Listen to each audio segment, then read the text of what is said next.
नमस्कार मंडळी, श्वास करणारे अंडा भात इथे मी तांदूळ धुवून अर्धा तास भिजत ठेवलेले. स्वतः ते कुकरला लावून घेते. इथे तर कुकरला लावून घ्यायचे.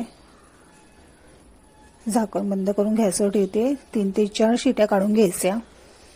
इथे कढईत तेल घेतलेलं आहे. तेलामध्ये 2 हिरव्या मिरच्या टाकते. तुम्हाला जास्त हवं असेल तर जास्तही तुम्ही टाकू शकता. कांदा मस्त लालसर होईपर्यंत परतून घ्यायचा आहे. मस्त असा लालसर रंग येईपर्यंत परतलेला आहे. आता यात मी टोमॅटो टाकलेले आहेत. चवीनुसार मीठ, 1 चमचा आलं लसूण पेस्ट, हळद, 1 ते 2 चमचा लाल तिखट, गरम मसाला. मस्त असे मसाले टाकून परतवून घ्यायचे.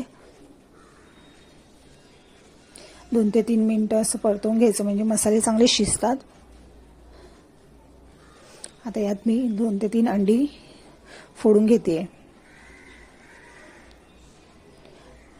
मस्त अंडी अशी हलवून घ्यायची आणि आता इथे मी भात टाकलेला आहे. भात टाकून चांगला असं मिक्स करून घ्यायचं आहे.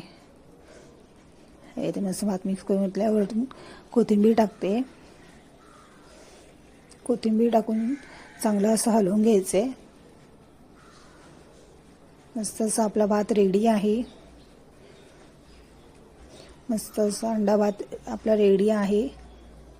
खायलाही छान लागतं.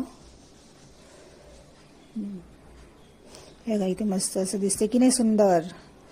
सो तुम्हीही ट्राय करा. सो तुम्हाला माझा चॅनल आवडला असेल लाईक करा, सबस्क्राईब करा, बेल आयकॉनवर क्लिक करा आणि शेअर करा. Bye bye.